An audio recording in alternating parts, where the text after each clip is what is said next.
In this section we will multiply the matrices which has higher orders. ठीक है, for example हम यहाँ पे दो मैट्रिसेस कंसिडर करते हैं. A matrix is 1 2 3 and -3. ठीक है, और यहाँ पे B मैट्रिक्स कंसिडर करते हैं -1 3 0 एंड 2. ठीक है, पहले हम रफ वर्क में चेक कर लेते हैं. A का ऑर्डर 2/2 है, B का ऑर्डर भी 2/2 है. Number of columns of the first matrix, number of rows of the second matrix के equal है. It means these matrices are conformable for multiplication.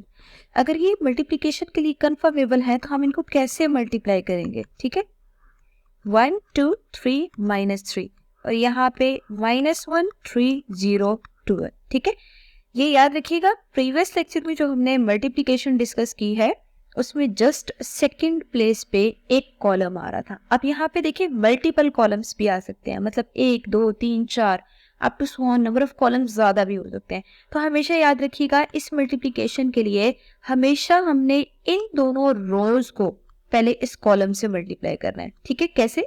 Head वाले एलिमेंट को हेड से और टेल वाले एलिमेंट को टेल से. 1 मल्टीप्लाई -1 दरमियान में प्लस साइन लगा के 3 को 3 से मल्टीप्लाई करेंगे. ठीक है, तो फर्स्ट रो को फर्स्ट कॉलम से मल्टीप्लाई किया तो हमने फर्स्ट रो यहाँ पे लिख ली. ठीक है, अब हम ऐसा करते हैं सेकंड रो पे फर्स्ट कॉलम से मल्टीप्लाई करते हैं. पहले हमने ना पहला वाला कॉलम कंप्लीट करना है. तो यहाँ पे देखिए 2 को आपने -1 से मल्टीप्लाई करना है और -3 को आपने 3 से मल्टीप्लाई करना है, दरमियान में प्लस साइन लगाना है. अब आपने इन दोनों रोज को सेकंड कॉलम से मल्टीप्लाई करना है. तो 1 को 0 से मल्टीप्लाई करें गैप के साथ और 3 को 2 से मल्टीप्लाई कर लें. सिमिलरली सेकंड रो को सेकंड कॉलम से मल्टीप्लाई करें तो 2 को मल्टीप्लाई करें 0 से और दरमियान में प्लस साइन लगा के -3 को मल्टीप्लाई करें 2 से. Bracket close. अब आप इन दोनों को सिंप्लीफाई करें. -1 + 9 -2 ± -9 और 0 + 6 और सिमिलरली इसको मल्टीप्लाई करें 0 -6 आंसर आएगा. ठीक है, सिंप्लीफिकेशन से आपके पास आंसर यहाँ पे क्या आ रहा है? Plus minus minus you will get 8 minus minus plus, दोनों को ऐड अप करें you will get -11. This is 6 and -6. तो आप यहाँ देख सकते हैं मल्टीप्लीकेशन के बाद जो आंसर आया है, आंसर का ऑर्डर यहाँ पे क्या आ रहा है? 2/2 आ रहा है. तो यहाँ पे जो आंसर में मैट्रिक्स आ रही है उसका ऑर्डर भी 2/2 है. ठीक है, हिंट क्या याद रखनी है आपने यहाँ पे कि जब आपने मल्टीप्लीकेशन करनी है सबसे पहले ये दो टर्म सेम आने चाहिए मिड वाली.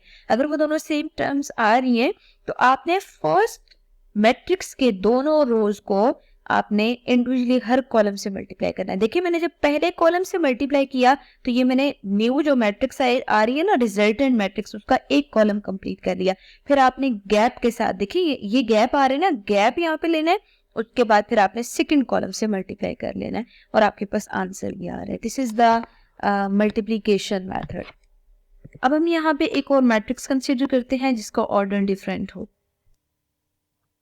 फॉर एग्जाम्पल आपको यहाँ पे एक मैट्रिक्स गिवन हो विच इज 1 -3 6 2 0 -1. ठीक है, और एक और मैट्रिक्स गिवन हो 4 0 एंड 5 -4. हम इन दोनों को मल्टीप्लाई करते हैं, बट मल्टीप्लिकेशन के लिए सबसे पहले चेक करेंगे these matrices are conformable for multiplication और not. We will write their order in rough work. First का ऑर्डर क्या आ रहा है? 3 रोज 2 कॉलम है, इट मीन्स 3/2 और सेकंड का 2/2. देखिए दरमियान वाली दोनों टर्म सेम है. इट मीन्स आपके पास ये मल्टीप्लिकेशन के लिए कंफर्मेबल है और जो आंसर में मैट्रिक्स आएगी उसका ऑर्डर 3/2 होना चाहिए. तो यहाँ पे रफ वर्क में लिख लेते हैं ना ताकि हम रीचेक कर सकें कि क्या आपके पास ये आंसर इक्वल आ भी रहा है या नहीं. ठीक है, अब हम ऐसा करते हैं मल्टीप्लिकेशन के लिए सेम प्रोसीजर फॉलो करते हैं.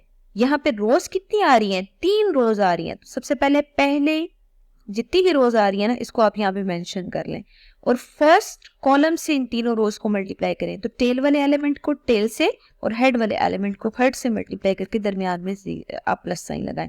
सिमिलरली सेकंड रो को आपने फर्स्ट कॉलम से मल्टीप्लाई करना है तो यहाँ पे 4 आएगा. ठीक है, और इसी तरह यहाँ पे आपने 0 को 0 से मल्टीप्लाई करना है. नेक्स्ट आप 6 को 4 से मल्टीप्लाई करें और -1 को 0 से मल्टीप्लाई करें. सेम इसी मेथड से हम यहाँ पे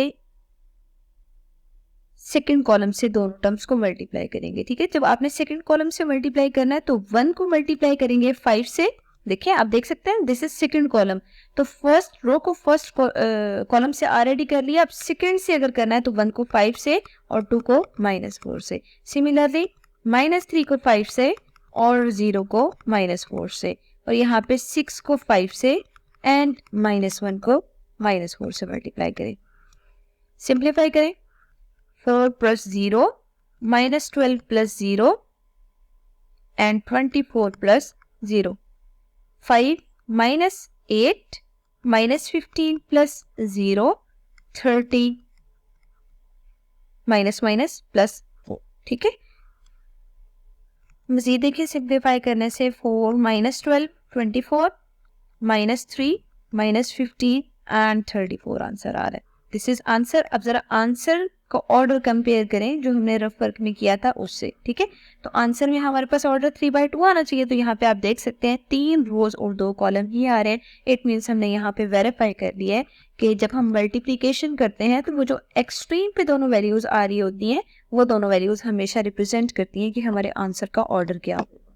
ठीक है, अब ये याद रखिएगा कि मैट्रिक्स का ऑर्डर वेरी कर सकता है, किसी भी तरह का ऑर्डर हो। ठीक है, इवन अगर हम एग्जांपल के तौर पे देखें ना, फॉर एग्जांपल 2/5 ऑर्डर की मैट्रिक्स है एक, और दूसरी 5/10 ऑर्डर की है, तो ऑर्डर में ये जो एक्सट्रीम पे वैल्यूज आ रही है ना, ये मैटर नहीं करता कि क्या है। ठीक है, ये कम भी हो सकती हैं, ज्यादा भी हो सकती हैं, बट आपने जस्ट ये जो मिड में 2 वैल्यूज आ रही हैं इन दोनों को ऑब्जर्व करना है। अगर आपके पास फर्स्ट मैट्रिक्स के कॉलम्स सेकेंड मैट्रिक्स के नंबर ऑफ रोज के इक्वल आ रही हो तो इसका मतलब है हम उनको मल्टीप्लाई कर सकते हैं। ठीक है, ये वैल्यूज आपके पास कोई भी हो सकती है, मींस इनका ऑर्डर में ये जो एक्सट्रीम पे वैल्यूज आ रही हैं वो 1000 10,000 मिलियन बिलियंस में भी अगर फॉर एग्जांपल वैल्यूज गिवन हो तो आपको पता होना चाहिए कि जस्ट हमने ये जो 2 मेन में वैल्यूज हैं इनको रीचेक करना है। अगर वो दोनों सेम है तब मल्टीप्लाई कर सकते हैं।